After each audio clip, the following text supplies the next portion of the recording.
सर्वांना माझ्या यूट्यूब चॅनल्समध्ये तुमचं स्वागत आहे। तर मी सानिका।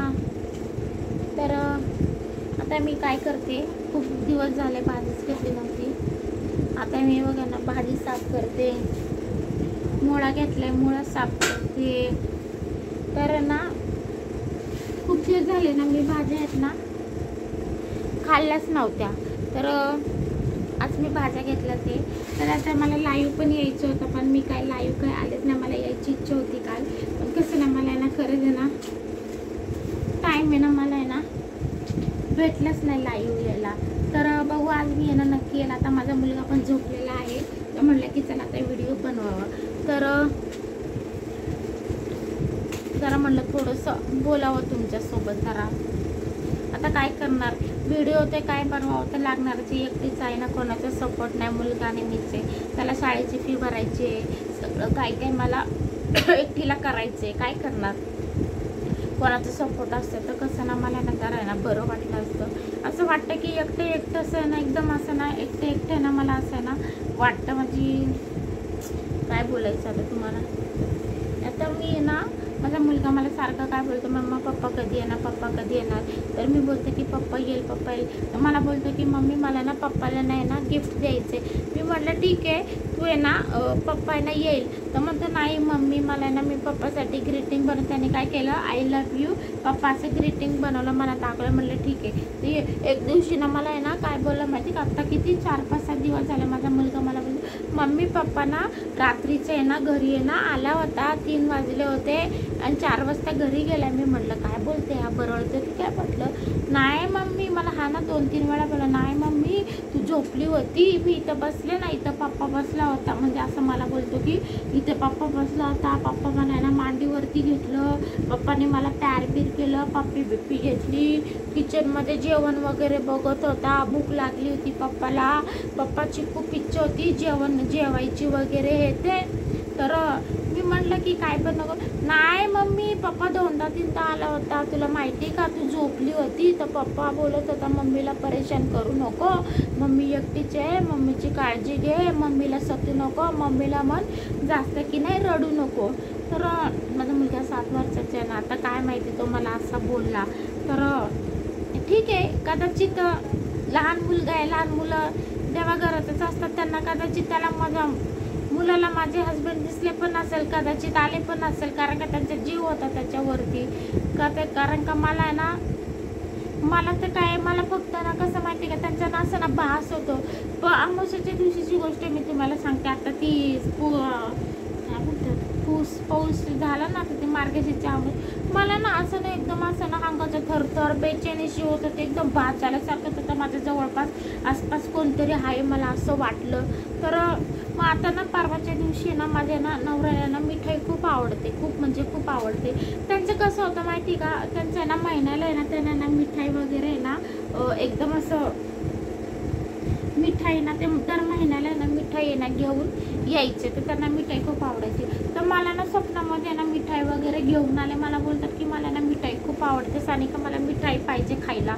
तर त्यांना रसगुल्ला खूप आवडते ना, जिलेबी खूप आवडते। मी ना मार्केटमध्ये गेले इष्टा दहीसरला आणि मी काल आहे ना ते ना मिठाई घेऊन आले, रसगुल्ला ठेवला आमच्या तिथे, ते देव आहे ना पोरती तिथे, तर मी ना रसगुल्ला ठेवला आणि जिलेबी ठेवली म्हटलं।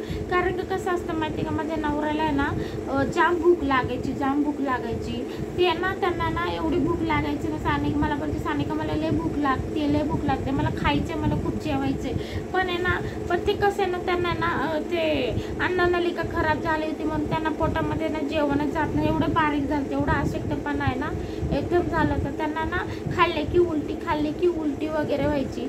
मला वाटतं ना त्यांना जाऊ दे, आता मी काय बोलत नाही, ते कुठे असतील ना, तेव्हा त्यांच्या आत्म्याला शांती लागू दे आणि आम्हाला काही परेशान वगैरे नको करू दे आम्हाला। मला माझ्या स्वप्नामध्ये येतात ते, ठीक आहे तुम्हाला काय पाहिजे ते मी त्यांची इच्छा पूर्ण करते, जाऊ दे चला। आता ते कसं बोलतात ना, त्यांची मरण्याची इच्छा आहे ना, आता कोणाला असं वाटतं का आपण मारावं म्हणून, प्रत्येकाला जगावं असं वाटतं। मरण म्हटलं तर प्रत्येकाला भीती असतेच, आणि त्यांचं असं झालं ना, एवढं त्या जाऊ दे, दुश्मनासोबत पण आहे ना असं ना कधीच व्हायला नाही पाहिजे यार.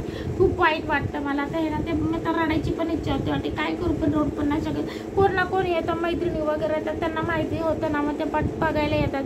तर ना खूपच ते आपण रडतात तर मला पण एकदम रडायला येतं. काय करणार. तर ते माणसाची इच्छा आहे ना असते. तर मला असं वाटतं की त्यांची इच्छा आहे ना अधुरी राहिली असेल, म्हणजे त्यांची इच्छा आहे ना पूर्ण झाल्या नसतील, मला असं वाटतं. कारण का त्यांना मरायचं नव्हतं. मला बोलायचं, मला सानिका खूप जगायचं, मला मरायचं नाहीये, मला मुलासाठी जगायचे, तुझ्यासाठी मला खूप जगायचे, पोराचा विचार करायचा, पोराला खूप हे करायचंय. तर खाण्यापिण्याच्या पण इच्छा असतील, मुलाची, तर मुलासाठी जीव अडकल्याचं, माझ्यासाठी जीव अडकल्याचं.